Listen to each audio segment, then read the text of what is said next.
All right, welcome back to Stil'rs Chalk Talk. I'm your host, TANTLINGER. Did you like that war chant? Yeah, believe it or not, I got a couple buddies that are Mohegan Indians. Yeah, they were just in town not too long ago, and my good buddy, 2 bears and 2 dogs. That is their name. Really, really is.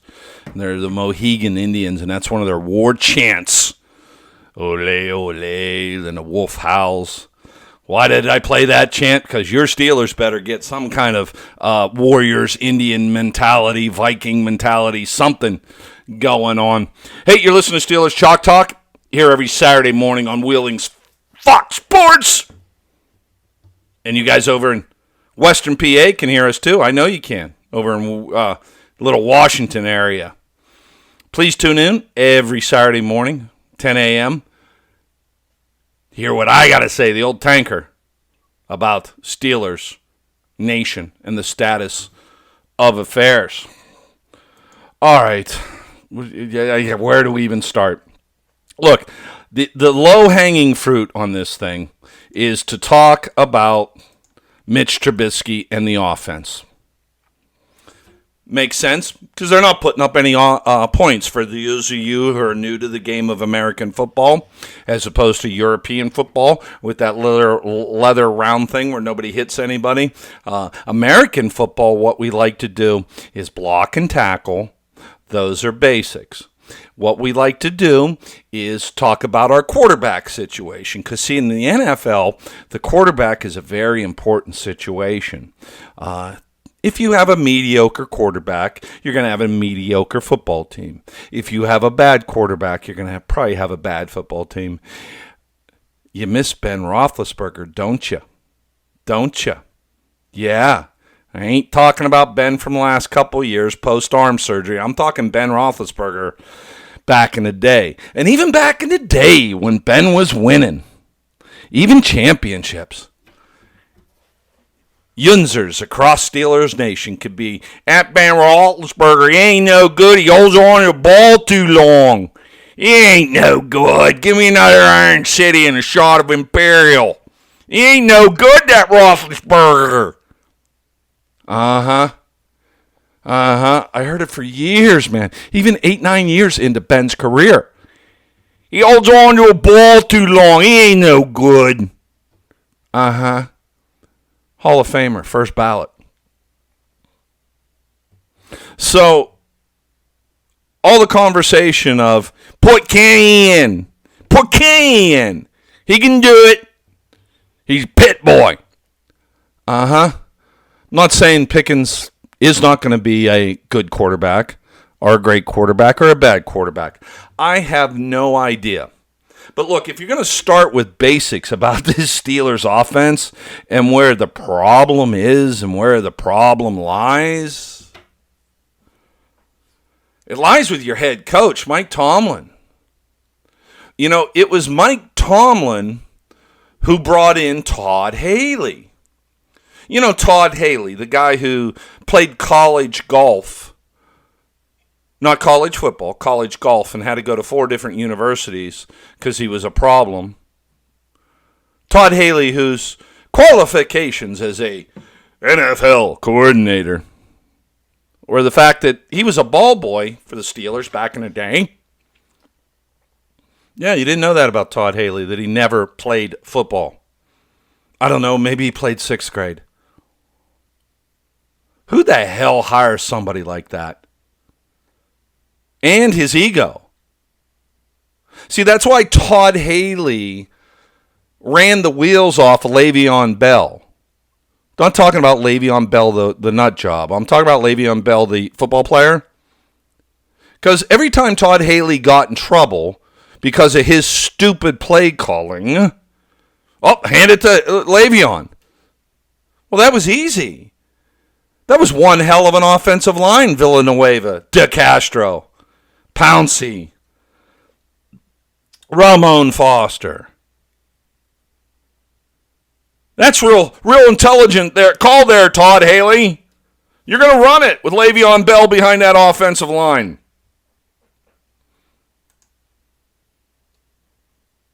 He ran Le'Veon Bell out of town, literally, to where Le'Veon Bell took so many hits and so many rushes. He's like, I want more money. Sorry, ain't playing. If this is how you're going to abuse my body, I don't blame Le'Veon Bell for doing and his agent for doing what they did. Todd Haley was going to get that kid hurt, and hurt good too, because Todd Haley sucked as an offensive coordinator. See, you would run Le'Veon Bell 30 times a game. If you've never been jacked up by Ray Lewis, if you never had Ed Reed or Troy Polamalu lay you out where your breath is gone and your ribs hurt for 3 weeks after, and you got to get in the huddle and run it again because your offensive coordinator's an idiot, you won't understand what that abuse on the body does. Imagine Polamalu lighting you up. Not just once. For a whole game. Todd Haley was an idiot. That team under Haley with that talent should have been in 2 Super Bowls. I'm not saying the Steelers would have won them, but they should have been in 2 Super Bowls. My God. That line. Le'Veon Bell, Antonio Brown, Ben Roethlisberger. The defense was solid. Mike Tomlin hired Todd Haley. Todd Haley, who was left go by the Steelers, who lasted 3 weeks in Cleveland before they said, boy, this guy's a jackass. He was coaching high school football because nobody in the NFL wants him. And just because he lives conveniently close to Tampa Stadium, they hired him to be head coach of the USFL team. I have no idea what the record was this year. Mike Tomlin hired him. Then the next bright thing was Randy Fichtner. Well, why are we going to hire Randy Fichtner as offensive coordinator? Well, because him and Ben have a relationship. They know each other. They're good people. Yeah, but how is he? What is his philosophy? Is it to build a solid run game, then go to the pass game? Or because we hear the greatest show on turf, the NFL is a passing league? What is Randy Fichtner's offensive game plan? You know what it was? It was stupid. It was throw 5-yard button hooks to a tight end or wide receiver. It took exactly 3 weeks for the NFL to figure out what the Steelers were doing under Randy Fichtner. Tight end runs out 5 yards, turns around, Ben throws him a ball. Wide receiver runs 5, 7. Oh, he went 8 yards deep. Turn around, throw him the ball. The Bills saw that on tape and ripped them apart and got in to pick 6. Who knows where Fichtner is now? Let me Google that while I'm going on to this next idiot. Who hired Randy Fichtner? Mike Tomlin.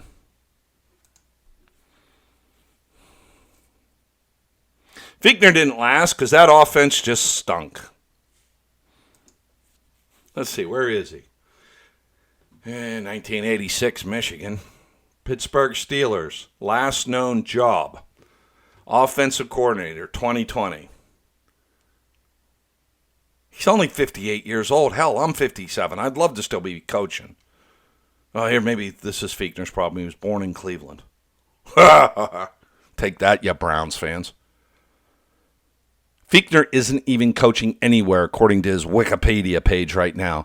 That's Haley and Fichtner not coaching anywhere. Welcome to the next carnival act, Todd Haley.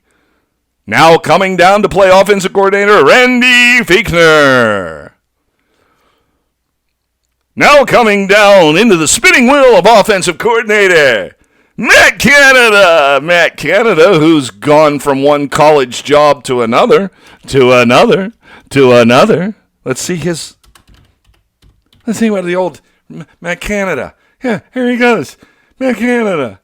Let's see. He previously served as offensive coordinator at MSU, LSU, Maryland, Pitt, NC State, Wisconsin. He's been all over, man. He doesn't last anywhere. He spends 1 or 2 seasons as offensive coordinator and quarterbacks coach. And he's gone. Everybody gets rid of him. Longest stint was 213 to 215 with North Carolina State. Then he goes to Pitt 1 year, LSU, Maryland. Somehow become Maryland's interim head coach. Makes good for me. We'll bring him to the Steelers as quarterback coach. Makes good for me. We'll make him the offensive coordinator.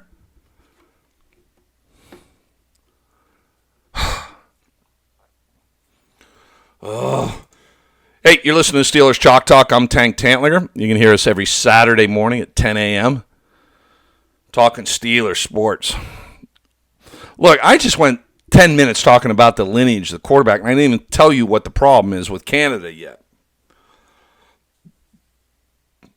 Look, for you guys screaming for Kenny Pickett, it ain't going to do no good because your offensive coordinator got his head up his third point of contact.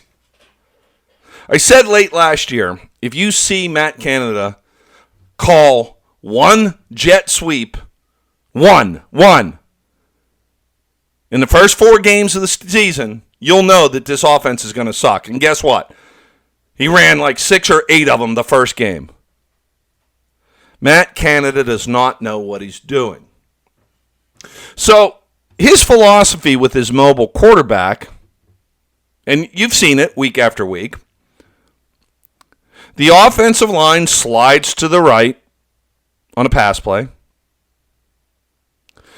Fast, speedy, gazelle-like, the big biscuit, Mitch Trubisky, who's got a good arm and fast legs, rolls out to the right as fast as he can. Or maybe the offensive line slides to the left, and the big biscuit slides to the left, runs out as fast as he can. I guess the reason Canada has him doing is he doesn't believe in the offensive line. So follow me on this, kids. This is really simple to put together. All of us have been screaming after only a couple games, why doesn't he throw it downfield? Why doesn't he throw the ball to the middle of the field? Why isn't he hitting one of the best tight ends in the league, Freiermuth, in the middle of the field? This is really easy. Follow me. Offensive line slides to the right. Mitch Trubisky gets the snap, runs 10 yards to his right, and has to find a receiver. The old adage here, kids, is, and you if you know football, you know this, the quarterback should never, ever throw back across his body or back across the field. Nothing good can come from it. Rarely does. So when Mitch Trubisky rolls to the right, he has eliminated Matt Canada 100% of the playing field. He's reduced Matt Canada's throwing lane, if he sprints right, to a third of the field. You following me here? If you got, I don't know, whoever streaking down the left side, and Canada has Trubisky rolling to the right, he's not going to throw back across his body and the field to try to hit Claypool sprinting down the left side, is he? He's not even going to look there. And if he's rolled out to the right, sprinted to the right, almost to the sideline, he's not going to throw back across his body, across the field, to Freiermuth on a crossing pattern. No, he's going to throw into that 1/3 area. How's that working out? You're listening to Steelers Chalk Talk with Tank Tantlinger here on Fox Sports Wheeling, Pittsburgh, every Saturday morning at 10 a.m. All right, when we get back, we're going to talk more about this problem with your offensive coordinator. Think about what I just said, because we're going to pick it up when I come back. All right, the Mohegan tribe is going to take us out to commercial break.